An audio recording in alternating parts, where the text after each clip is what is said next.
ನಮಸ್ಕಾರ ಸ್ನೇಹಿತರೆ. ಏನದು ಏನಾಗ್ತದೆ ಪಾಪ ನಮ್ಮ ಲಕ್ಷ್ಮಿಯ ಶ್ರೀ ಗೌರಿಯ ಜೀವನದಲ್ಲಿ ಏನೆಲ್ಲ ನಡೀತದೆ, ಗೌರಿ ಬದುಕು ಏನಾಗ್ತದೆ, ಹಾಗಿದ್ರೆ ಗೌರಿ ಜೀವನದಲ್ಲಿ ಅಪ್ಪುವಿನ ಶಂಕರನ ಪ್ರವೇಶ ಆಗ್ತಾ ಇದೆಯಾ? ಈ ಕಡೆ ಟ್ವಿಸ್ಟ್ ಇದೆ, ಆ ಒಂದು ಟ್ವಿಸ್ಟ್ ಏನು, ಈ ಕಡೆ ಅವರ ಅಮ್ಮನ ಮತ್ತೆ ಅಪ್ಪನ ಗುಟ್ಟೇನು, ಇದು ಎಲ್ಲವನ್ನ ಕೂಡ ತಿಳ್ಕೋಬೇಕು ಅಂದರೆ ಈಗಲೇ ನಮ್ಮ ಈ ಚಾನಲ್ನ ಸಬ್ಸ್ಕ್ರೈಬ್ ಮಾಡಿ, ಹಾಗೆ ಒಂದು ವಿಡಿಯೋವನ್ನು ಪೂರ್ತಿಯಾಗಿ ನೋಡಿ. ಗೌರಿಯ ಜೀವನದಲ್ಲಿ ಒಂದು ಯಾರಿಗೂ ಗೊತ್ತಿಲ್ಲದಿರ್ತಕ್ಕಂತಹ ಗುಟ್ಟು, ಆದರೆ ಇಲ್ಲಿ ಅವಳ ಒಂದು ಸ್ಥಿತಿ, ರಾತ್ರಿ ಮಲ್ಕೊಂಡ್ರೆ ಕಾಲಿಗೆ ಬಂದಿ ಹಾಕೊಂಡು ಮಲ್ಕೋಬೇಕು, ಅವಳೇ ಇಚ್ಛೆ ಪಟ್ಟು ಬಂದಿನ ಕೂಡ ಹಾಕಿಸ್ಕೋತಾಳೆ. ಯಾಕಪ್ಪ? ಅವಳಿಗೆ ಕತ್ಲಲ್ಲಿ ನಡ್ಕೊಂಡು ಹೋಗುವಂಥ ಕಾಯಿಲೆ ಇದೆ, ಅವಳು ಯಾವುದೋ ಒಂದು ಡಿಪ್ರೆಷನಲ್ಲಿದ್ದಾಳೆ, ಅಮ್ಮನ ಡಿಪ್ರೆಷನ್, ಅಮ್ಮನ ಪ್ರೀತಿಗೋಸ್ಕರ ಹಂಬಲಿಸ್ತಾಳೆ. ಆದರೆ ಅಮ್ಮನೇ ಅವಳ ಜೊತೆಲಿಲ್ಲ. ಅದಕ್ಕೆ ಕಾರಣ ಏನು? ಅವರ ಅಪ್ಪನಿಗೆ ಗೊತ್ತು, ಅದಕ್ಕೆ ಕಾರಣ ನಾನು, ನನ್ನ ಹೆಂಡತಿ ಅಂತ. ಜೊತೆಗೆ ಡಾಕ್ಟರ್ ಹತ್ರ ಕೂಡ ಡಿಸ್ಕಸ್ ಮಾಡಿದಾಗ ಅವ್ರು ಹೇಳುದು ಅವಳ ಜೀವನದಲ್ಲಿ ಯಾವುದೋ ಒಂದು ಘಟನೆ ನಡೆದಿರುತ್ತೆ, ಅದಕ್ಕೆ ಕಾರಣ ಆಗದಿರ್ತಕ್ಕಂಥ ಒಂದು ಮೂಲನ ತಿಳ್ಕೊಳ್ದೇ ಇರೋ ಹೊರತು ನಾವು ಯಾವುದೇ ರೀತಿಲೂ ಕೂಡ ಅವಳಿಗೆ ಟ್ರೀಟ್ಮೆಂಟ್ ಕೊಡೋಕೆ ಆಗೋದಿಲ್ಲ ಅಂತ. ಆದರೆ ಆ ಮೂಲನ ಕೆತ್ಕೋಕೆ ರೆಡಿ ಇಲ್ಲ. ಮೂಲನ ಕೆತ್ಕಿಬಿಟ್ರೆ ಅದರಿಂದ ನನ್ನ ಮಗಳಿಗೆ ನೋವಾಗ್ಬೋದು ಅನ್ನೋದು ತಂದೆಯ ಆತಂಕ. ಅವಳು ಜೀವನ ಸರಿ ಹೋಗಬೇಕು ಅನ್ನೋ ಆಸೆ, ಜೀವನ ಸರಿ ಹೋಗಬೇಕು ಅಂದರೆ ಅವಳು ಮದುವೆ ಆಗಬೇಕು, ಅವಳದೇ ಒಂದು ಜೀವನ ಶುರು ಆಗಬೇಕು. ಆಗ ಮಾತ್ರ ಅವಳು ಇದನ್ನೆಲ್ಲವನ್ನ ಕೂಡ ಮರೆತು ತನ್ನ ಜೀವನದಲ್ಲಿ ಮುಳುಗ್ತಾಳೆ ಅನ್ನೋದು ಅಪ್ಪನ ವಿಶ್ವಾಸ. ಆದರೆ ಏನು ಮಾಡೋದು, ಗೌರಿಯ ಬದುಕಲ್ಲಿ ಮದುವೆ ಅನ್ನೋ ಹಣೆ ಬರನೇ ಬರೆದಿಲ್ಲ. ಪ್ರತಿಯೊಬ್ಬರಿಗೂ ಕೂಡ ಗೊತ್ತಿದೆ ಊರಲ್ಲಿ ಗೌರಿಗೆ ತೊಂದರೆ ಇದೆ, ಅವಳು ಮದುವೆ ಆಗೋದು ತುಂಬಾ ಕಷ್ಟ ಅಂತ. ಹಾಗಾಗಿ ಸತ್ಯ ಹೇಳಿ ಮದುವೆ ಆಗಬೇಕಾಗಿದೆ. ಆದರೆ ಯಾರು ಕೂಡ ಅವಳ ಸಮಸ್ಯೆನ ಒಪ್ಪಿ ಮದುವೆನ ಮಾಡ್ಕೋತಾ ಇಲ್ಲ. ಆದರೆ ಅಜ್ಜಿಗಂತೂ ಅವಳು ಕಂಡ್ರೇನೆ ಆಗೋದಿಲ್ಲ. ಅವ್ರ ಅಮ್ಮನ್ನು ಹೋಗ್ತಿದ್ದಾಗೆ ಇವಳಿಂದ ನಮಗೆ ಶುರುವಾಗೋಯ್ತು ತಲೆ ಬಿಸಿ ಅಂತ. ಅದಕ್ಕೆ ಸರಿಯಾಗಿ ಅವರ ದಾಯಾದಿಗಳು ಕೂಡ ಇದ್ದಾರೆ. ಆ ದಾಯಾದಿಗಳಂತೂ ಅಪ್ಪು ಮೇಲೆ ಹವ್ವಾರೋದಂತೂ ಯಾವಾಗಲೂ ಶತಸಿದ್ಧ. ಈ ಕಡೆ ಅಪ್ಪು ಅಂತೂ ತನ್ನ ಅಮ್ಮನ ಪ್ರಾಣಕ್ಕಿಂತ ಹೆಚ್ಚಾಗಿ ಪ್ರೀತಿ ಮಾಡ್ತಾನೆ. ಅಮ್ಮನಷ್ಟು ಎಲ್ಲ ತಂಗಿರು ಕಂಡ್ರು ಅಂತೂ ಪಂಚ ಪ್ರಾಣ. ಜೊತೆಗೆ ಈ ಕಡೆ ಅಮ್ಮ ಅಂದರೆ ಜೀವ. ಅಮ್ಮನ ಬರ್ಡೇ ದಿನ ಅಮ್ಮನಿಗೆ ತುಂಬಾನೇ ಇಷ್ಟವಾದಂಥ ಯಕ್ಷಗಾನ ಮಾಡಿಸ್ಬೇಕು ಅಂತ ಯಕ್ಷಗಾನ ಬಯಲಾಟನ ಹಮ್ಮಿಕೊಂಡಿದ್ದು ನೋಡ್ಬೇಕಾದ್ರೆ ಈ ಕಡೆ ಅವನ ಬದ್ಧ ವೈರಿ, ಈ ಕಡೆ ಗೌರಿಯ ದಾಯಾದಿ ಅಣ್ಣ ಬರ್ತಾರೆ. ಈ ಒಂದು ಯಕ್ಷಗಾನನ ನಿಲ್ಲಿಸ್ಬೇಕು, ನಮ್ಮೂರಲ್ಲಿ 10 ಗಂಟೆ ಆದಮೇಲೆ ಮಾಡುವಂಗಿಲ್ಲ ಅಂತ ಹೇಳಿ ಇಬ್ಬರು ಪೊಲೀಸ್ ಅವ್ರನ್ನ ಕರ್ಕೊಂಡು ಬರ್ತಾರೆ. ಆದರೆ ಇಲ್ಲಿ ಪೊಲೀಸ್ ಅವ್ರಿಗೆ ನನ್ನ ಹತ್ರ ಬಂದು ಪರ್ಮಿಷನ್ ಇದೆ, ಆ ಲೆಟರ್ ಇದೆ, ನೀವು ಕೇಳಿದ್ರೆ ನಾನೇ ಬಂದು ತೋರಿಸ್ತಿದ್ದೆ ಅಂತ ಹೇಳಿ ಪರ್ಮಿಷನ್ ಲೆಟರ್ ತೋರಿಸಿದಾಗ ಪರ್ಮಿಷನ್ ಇದೆಯೋ ಅಲ್ರಿ ಅಂತ ಹೇಳ್ತಿದ್ದಾರೆ ಹೆಗ್ಡೆ ಅವರೇ ಅಂತ. ಅಯ್ಯೋ ನಂಗೆ ಗೊತ್ತೇ ಇರಲಿಲ್ಲ ಅಂತಾರೆ. ಫೈನಲಿ ಪೊಲೀಸ್ ಅವನ್ನ ಕರೆದುಕೊಂಡಿಸಿ ಯಕ್ಷಗಾನ ತೋರಿಸ್ತಿದ್ರೆ ನೀನು ಕೂಡ ಬರ್ಬೋದಪ್ಪ ಅಂತ ಹೇಳಿದಾಗ ಏನು ಬರ್ಬೋದಾ, ಯಾರಿಗೆ ಬೇಕು ಯಕ್ಷಗಾನ ಅಂತ ಹೇಳ್ತಿದ್ರೆ ಏನು ಅನ್ಕೊಂಡಿದ್ಯಾ ಅಂತ ಅಮ್ಮ ಕೂಡ ರೇಗ್ತಾ ಇದ್ದಾರೆ, ಮಂಗಳಮ್ಮ ಕೂಡ. ನಂತರ ಈ ಕಡೆ ಹೆಗಡೆ ಅವರ ಮಗ ಅಂತೂ ಈ ಕಡೆ ಅಪ್ಪು ಕಂಡ್ರೆ ಆಗಲ್ಲ, ಹೌದೌದು ಇದನ್ನು ಕೂಡ ಯಾವ ಸಾಲ ಮಾಡಿದ್ಯೋ ಅಂತ ಹೇಳ್ತಿದ್ದಾರೆ. ಜೊತೆಗೆ ನನ್ನ ತಂಗಿನ ನೀನು ಕೊಡದೇ ಇರೋದೇ ಒಳ್ಳೇದಾಗೋಯ್ತು, ಇಲ್ಲ ಅಂದರೆ ನಿನ್ನ ಖರ್ಚನ್ನ ಕೂಡ ನಾನೇ ನೋಡ್ಕೋಬೇಕಾಗಿತ್ತು ಅಂತ ಹೇಳ್ತಿದ್ದಾಗ ಈ ಕಡೆ ತನ್ನ ಲವ್ವರ್ ಮಾಡಿದ್ದು ನೆನಪಾಗ್ಬಿಡುತ್ತೆ. ಜಸ್ಟ್ 15,000 ನಿನಗೆ, ನನಗೆ 50,000 ಬೇಕು ಖರ್ಚಿಗೆ ಅಂತ ಹೇಳಿದ ಎಲ್ಲವೂ ಕೂಡ ಅಪ್ಪುಗೆ ನೆನಪಾಗುತ್ತೆ. ಅವರು ಅಪ್ಸೆಟ್ ಆಗ್ತಾರೆ. ನಂತರ ಈ ಕಡೆ ವಿಜಯಮ್ಮ ಅಂತೂ ಏನು ಅಂದ್ಕೊಂಡಿದೆ, ನಾಳೆ ನನ್ನ ಮಗನಿಗೆ ಹೆಣ್ಣು ನೋಡೋಕೆ ಕರ್ಕೊಂಡು ಹೋಗ್ತಿದ್ದೀನಿ, ಈ ಹೆಣ್ಣನ್ನು ಡಿಸೈಡ್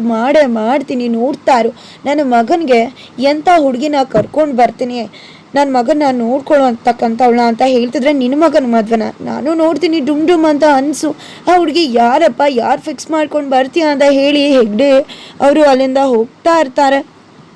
ಈ ಕಡೆ ಮಂಗಳಮ್ಮ ಅವ್ರಿಗೆ ಗೊತ್ತಿದೆ ಗೌರಿಗೆ ಈ ರೀತಿ ಕಾಲನ್ನ ಕಟ್ಟಾಕ್ತಾರೆ ಅಂತ. ಬಟ್ ಗೌರಿ ಅಜ್ಜಿ ಇದನ್ನು ಯಾರ ಹತ್ರ ಕೂಡ ಹೇಳಬೇಡ ಅಂತ ಹೇಳಿದ್ದಾರೆ. ಹಾಗಾಗಿ ಈ ಕಡೆ ಮಂಗಳಮ್ಮ ಅವ್ರು ಕೂಡ ತಾನು ಹೋಗ್ತಿರುವ ಹೆಣ್ಣು ಮಗಳವ್ರಿಗೆ ಆರೋಗ್ಯವಂತಳಾಗಿರಬೇಕು, ಏನಿರುತ್ತೋ ಏನು ಅಂತ ಹೇಳಿ ವಿಚಾರ ಮಾಡ್ತಿದ್ದಾರೆ. ಆದರೆ ಇಲ್ಲಿ ಬಿಗ್ಗೆಸ್ಟ್ ಟ್ವಿಸ್ಟ್ ಸಿಗೋದು ಮಂಗಳಮ್ಮ ನೋಡೋಕೆ ಹೊರಡಿರೋದೆ ಗೌರಿನ ಅಂತಕ್ಕಂಥ ಸತ್ಯ ಅವ್ರಿಗೆ ಇನ್ನೂ ಕೂಡ ಗೊತ್ತಿಲ್ಲ. ಯಾಕಂದರೆ ಫೋಟೋಸ್ನ ಆ ಮನೆಯವರು ಈ ಮನೆಯವರು ಇಬ್ಬರು ಕೂಡ ನೋಡಿಲ್ಲ. ಜೊತೆಗೆ ಇಲ್ಲಿ ಗೌರಿ ತಂದೆ ಕಣ್ಣೀರು ಹಾಕ್ತಿದ್ದಾರೆ ತನ್ನ ಮಗಳ ಪರಿಸ್ಥಿತಿಗೆ. ಯಾವಾಗಲೂ ಕೂಡ ಗೌರಿ ತನ್ನ ಅಮ್ಮನ ಒಂದು ಲಾಲಿ ಹಾಡನ್ನು ಇಟ್ಕೊಂಡು ಆ ಟ್ರೇಪ್ ರೆಕಾರ್ಡಲ್ಲಿ ಆ ಒಂದು ಕ್ಯಾಸೆಟನ್ನ ಹಾಕ್ಕೊಂಡು ಮಲ್ಕೋತಾ ಇಲ್ಲಿ. ಇವತ್ತು ಎಷ್ಟೇ ಹುಡುಕಿದ್ರು ಕೂಡ ಅದು ಸಿಗ್ತಿಲ್ಲ, ಬಿಕಾಸ್ ಅಪ್ಪ ಅದನ್ನು ತೊಗೊಂಡು ಹೋಗಿದ್ದಾರೆ. ಯಾವುದೂ ಕೂಡ ಅವಳು ನೆನಪಿರ್ತಕ್ಕಂಥ ವಸ್ತುಗಳು ನನ್ನ ಮಗಳ ಹತ್ರ ಇರಬಾರ್ದು, ಇವತ್ತು ಅವಳ ಜೀವನ ಕಾರಣ ಈ ರೀತಿ ಆಗೋದಕ್ಕೆ ನಾವಿಬ್ಬರೇ ಕಾರಣ ಅಂತ ಹೇಳಿ ತನ್ನ ಹೆಂಡತಿ ಫೋಟೋ ಇಟ್ಕೊಂಡು ಹೇಳ್ತಿದ್ದಾರೆ. ಜೊತೆಗೆ ನನ್ನ ಮಗಳು ಜೀವನ ಚೆನ್ನಾಗಿರಬೇಕು ಅಂತ ನಾನು ನಿನ್ನನ್ನು ದೂರ ಇಟ್ಟಿರೋದು ಅಂತ ಹೇಳ್ತಿದ್ದಾರೆ. ಅವಳು ಏನೂ ಕೂಡ ತಪ್ಪು ಮಾಡಿಲ್ಲ, ತಪ್ಪು ಮಾಡಿರೋದಲ್ಲ ನಾವು, ಆದರೆ ತಪ್ಪು ಮಾಡಿರೋ ನಾವು ಚೆನ್ನಾಗಿದ್ವಿ, ಆದರೆ ನನ್ನ ಮಗಳು ತಪ್ಪು ಮಾಡದೇ ಇರೋಳು ತುಂಬಾ ಕಷ್ಟ ಅನುಭವಿಸ್ತಿದ್ದಾಳೆ ಅಂತ ನೊಂದ್ಕೋತಿದ್ದಾರೆ. ಯಾವುದೇ ಕಾರಣಕ್ಕೂ ನಿನ್ನ ನೆನಪು ಕೂಡ ಅವಳಿಗೆ ಆಗಬಾರ್ದು ಅಂತ ಹೇಳ್ತಿದ್ದಾರೆ, ಅದಕ್ಕೆ ನಿನ್ನ ದೂರ ಇಟ್ಟಿರೋದು ಅಂತ ಹೇಳ್ತಿದ್ದಾರೆ. ಜೊತೆಗೆ ನನ್ನ ಮಗಳ ಜೀವನ ಸರಿ ಹೋಗಬೇಕು, ಆ ದೇವ್ರು ಯಾವತ್ತು ಮಾಡ್ತಾನೋ ಅಂತ ಅಂತಿದ್ದಾಗ ಅವತ್ತು ರಾತ್ರಿ ದೇವತೆನೇ ಬಂದು 3 ಮಲ್ಲಿಗೆ ಮೊಗನ ಕೊಟ್ಟು ನಿನ್ನ ಮಗಳು ಗೌರಿಗೆ ಶಿವನೇ ಬರ್ತಾನೆ ಒಂದು ರೂಪದಲ್ಲಿ, ಇವನು ಯೋಚನೆ ಮಾಡಬೇಡ ಅಂತ ಹೇಳಿರ್ತಾರೆ. ಅದನ್ನು ನೆನಪು ಮಾಡಿಕೊಂಡು ದೇವ್ರೇ ದಾರಿ ತೋರಿಸಿದಾನೆ, ಖಂಡಿತ ದೇವರು ಒಳ್ಳೇದು ಮಾಡ್ತಾನೆ ಅಂತ ಕಾಯ್ತಾ ಇದ್ದಾರೆ. ಆ ಕಡೆ ಗೌರಿ ಅಂತೂ ತನ್ನ ತಾಯಿಯ ಲಾಲಿ ಹಾಡು ಇಲ್ಲ ಅಂತ ಹೇಳಿ ತುಂಬ ಅಪ್ಸೆಟ್ ಮಾಡ್ಕೊಂಡಿದ್ದಾಳೆ. ಫೈನಲಿ ಬೆಳಗ್ಗೆ ಆಗ್ತಿದ್ದಾಗೆ ಅಜ್ಜಿ ಅಂತೂ ಇವತ್ತು ಫುಲ್ ಖುಷಿಯಾಗಿದ್ದಾರೆ, ತನ್ನ ಮೊಮ್ಮಗಳು ಮದುವೆ ಆಗತ್ತೆ, ಅವಳಿಗೆ ಹುಡುಗನ್ ತೋರಿಸ್ತಿದ್ದೀವಿ ಅಂತ. ಈ ಕಡೆ ಅಜ್ಜಿ ಖುಷಿಯನ್ನ ನೋಡಿ ಈ ಕಡೆ ಮೊಮ್ಮಗಳಿಗೂ ಖುಷಿ ಆಗುತ್ತೆ, ಯಾಕಂದರೆ ಅಜ್ಜಿಗೆ ಮೊಮ್ಮಗಳು ಕಂಡ್ರೆ ಆಗಲ್ಲ, ಅವಳು ಮಾಡಿದ ಕಾಫಿನ ಕೂಡ ಕುಡಿಯೋದಿಲ್ಲ. ನಂತರ ಈ ಕಡೆ ಖುಷಿಯಿಂದ ಗೌರಿ ನಾನು ಎಲ್ಲ ಕೂಡ ಗೊತ್ತಿದ್ದು ಇಷ್ಟಪಟ್ಟಿರೋ ಹುಡುಗ ಹೇಗಿರ್ಬೋದು ಅಂತ ಯೋಚನೆ ಮಾಡ್ತಿದ್ರೆ, ಆ ಕಡೆ ನಾವು ಹೇಗೆ ಇಲ್ಲಿ ಸಂಭ್ರಮದಲ್ಲಿದ್ದೀವೋ ಅವರು ಕೂಡ ಸಂಭ್ರಮದಲ್ಲಿರ್ಬೋದು ಅಂತ ಗೌರಿ ಅನ್ಕೋತಿದ್ದಾಳೆ. ಅದೇ ರೀತಿಯಲ್ಲಿ ಮಂಗಳಮ್ಮ ಅವ್ರು ಕೂಡ ಅಲ್ಲಿ ಅಪ್ಪುನ ಹೆಣ್ಣನ ಮನೆಗೆ ಹೋಗಿ ಶಾಸ್ತ್ರ ಮಾಡೋದಕ್ಕೆ ಸಿದ್ಧವಾಗಿ ತುಂಬಾ ಚೆನ್ನಾಗಿ ಸ್ನಾನ ಮಾಡಿಸಿ ಅಲಂಕಾರ ಮಾಡಿ ಒಳ್ಳೆ ಬಟ್ಟೆ ಹಾಕಿ ತನ್ನ ಮಗ ಸೂಪರಾಗಿ ಕಾಣಬೇಕು ಅಂತ ಹೇಳಿ ಎಲ್ಲ ರೀತಿ ಹೇಳ್ತಿದ್ರೆ, ನಾನು ಎಷ್ಟು ಸಕ್ಕದಾಗಿ ಕಾಣಿಸ್ತಿದ್ದೀನಲ್ವಾ ಅಂತ ಅನ್ಕೋತಿದ್ದಾರೆ. ಹಾಗಾದರೆ ಇಲ್ಲಿ ಬ್ರೋಕರ್ ಮುಖಾಂತರ ಈ ಒಂದು 2 ಫ್ಯಾಮಿಲಿ ಹೆಣ್ಣು ಗಂಡು ನೋಡು ಶಾಸ್ತ್ರಕ್ಕೆ ಮುಂದಾಗ್ತಿದೆ. ಆದರೆ ಮಂಗಳಮ್ಮಂಗೆ ಆಲ್ರೆಡಿ ವಿಷಯ ಗೊತ್ತಿದೆ ಗೌರಿಗೆ ಇಂಥ ತೊಂದರೆ ಇದೆ ಅಂತ. ನಾನು ಮಗನ ತಂದ್ಕೊಳ್ಳುವಂಥ ಹುಡುಗಿಗೆ ಇಂಥ ಒಂದು ತೊಂದರೆ ಇರಬಾರ್ದು ಅನ್ನೋದೇ ಅವ್ರ ಇಂಟೆನ್ಷನ್ ಆಗಿದೆ.